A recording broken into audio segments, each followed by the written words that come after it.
Hello, digital photography peoples. I hope you're doing well.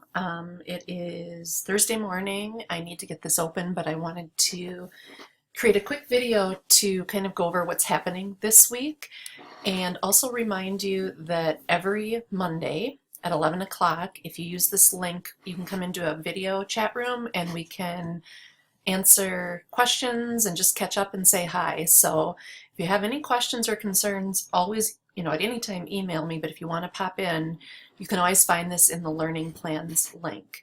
The learning plan that I'm turning on for today, for week 5, I just wanted to go over a couple of things with you. The first thing that I want you to notice is that the first chunk that we would have done in class is a Photoshop refresher. And it's very specifically how to use the tools in Photoshop to edit your photographs to make them look the best they can. Levels, curves, cropping for better composition, leveling the horizon line, fixing blemishes on people, cloning out issues, masking, healing brush, turning pictures into black and white photos, fixing red eye, fixing a yellow color cast on teeth, that type of thing. So these are videos recorded last year. Yes, I admit it, but I also have 11 different preps this semester. I have 11 different courses in Blackboard that I'm monitoring and trying to keep up with and recording fresh content for everything that needs it, which is everything. Thankfully, Photoshop photography principles stay the same. So if you feel like, I got this, I am so good at it, I don't even need to watch these 2 videos, that's up to you. However, I will be grading you on the proper editing techniques. And all of this is going to be covered, and I am asking, we'll see in a little bit, for PSD files, meaning I will be able to see how you did these edits. Did you do them non-destructively with adjustment layers, with masking? So maybe you want to set the playback at 1.5 speed or double speed, or you want to scroll through it and see, oh yeah, I forgot how to do that. Or you just want to watch these. That's up to you. I know you guys are busy and you have a lot going on, but this is critical and you will be graded as if you watched this and practiced all of this. So fair heads up. On the second video, it is a 37-minute long video, but I want you to stop actually before the homework explanation, not after. It's right around 30 minutes because I'm giving you that right now. So I'm going to change that to say, as soon as the lecture part stops and I go into homework, you can stop that video.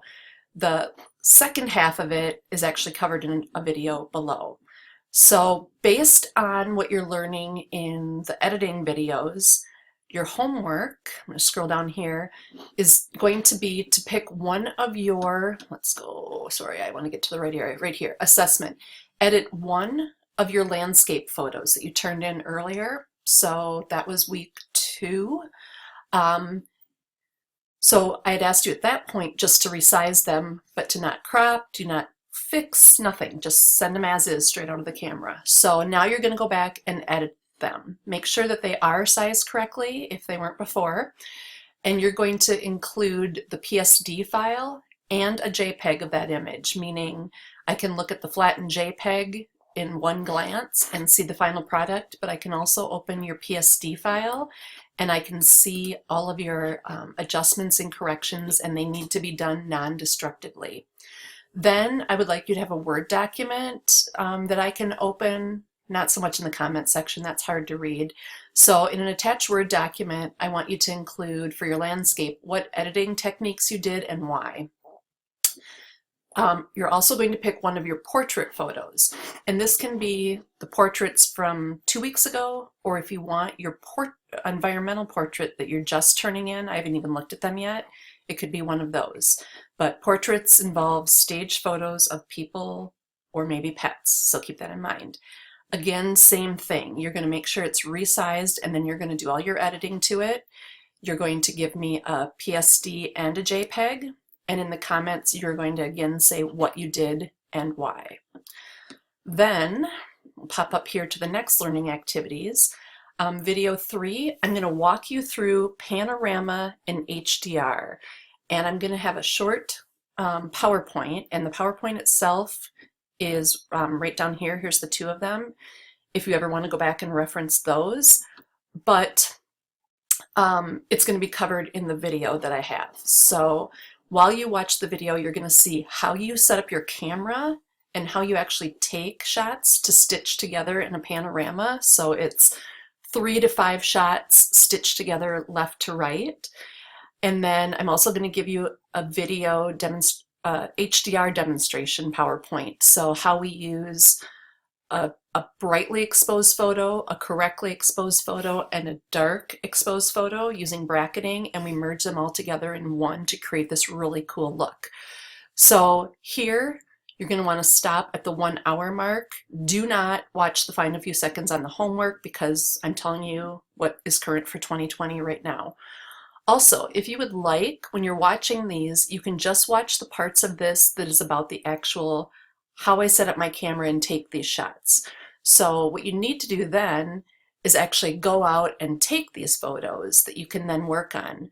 The other part of this video and video number 4 is actually how we use Photoshop to put them together as a panorama, and how we use Photoshop to put them together as an HDR. So it's tutorials in Photoshop.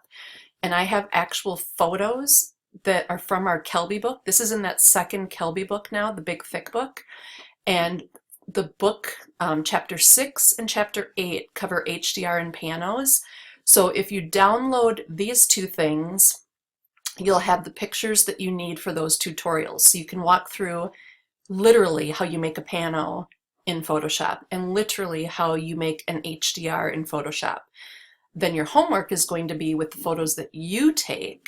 You're going to make a final panorama and you're going to upload it as a JPEG. Your panorama should be 15 to maybe 20 inches wide, but because it's a pano, it's going to be thin. So it's probably only going to be 3 or 4 inches tall. It's going to be a really long, wide photo. In your Word document, you're going to do these 4 questions that you've done in the past.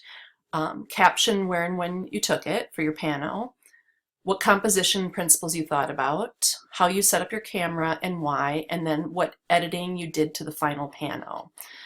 And then finally your HDR. You're going to also be uploading the final JPEG resized, and you're going to answer these 4 questions also.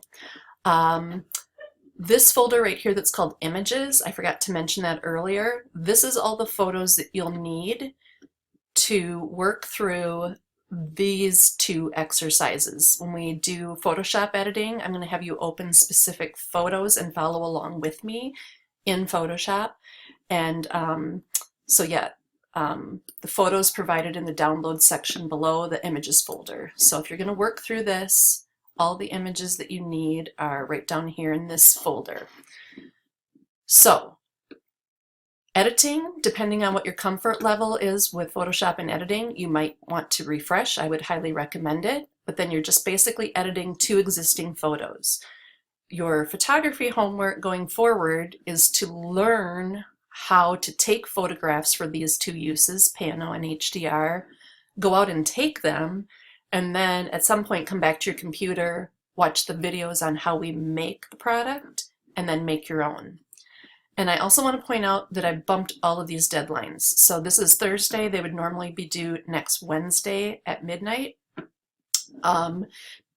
This seems like a lot. It's actually not, but I know you guys are busy, you're working, you have kids at home, you have parents at home. I'm in the same boat as you with feeling a little crazed.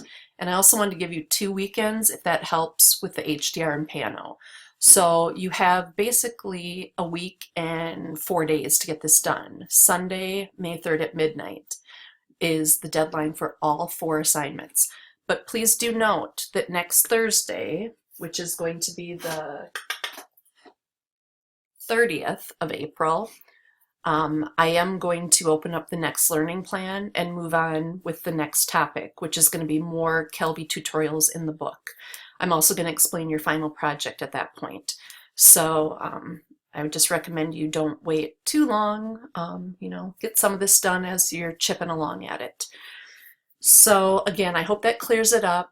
In these videos, if you ever get to the point where I'm no longer demonstrating or giving a PowerPoint and I'm talking about homework, you can ignore that. That is from last year. What I'm saying now is the rule and is golden, okay? So if you have questions, email me, let me know. We can set up a chat, we can cover it on email, and also pop in if you'd like on Mondays at 11 a.m. Come to our clubhouse right here. And also remember that in the announcement I sent out a while ago, a couple days ago, seems like 100 days ago, I found this awesome camera simulator that if you want to have a better understanding of how all your settings work, just click here and play around with it. And also our syllabus, way at the bottom. I don't want to get you dizzy here. I just want to let you know I did take out some things. Edited portrait, edited environmental, and edited landscape. I don't know where that one went. I took one of those out, so you don't have quite as much homework as you normally would in class. So this grade sheet, some of it we haven't done. Looking at photos we haven't done, Flickr we haven't done, so don't panic. I'm trying to lighten this up a little and make it doable for everyone. All right, have a great day.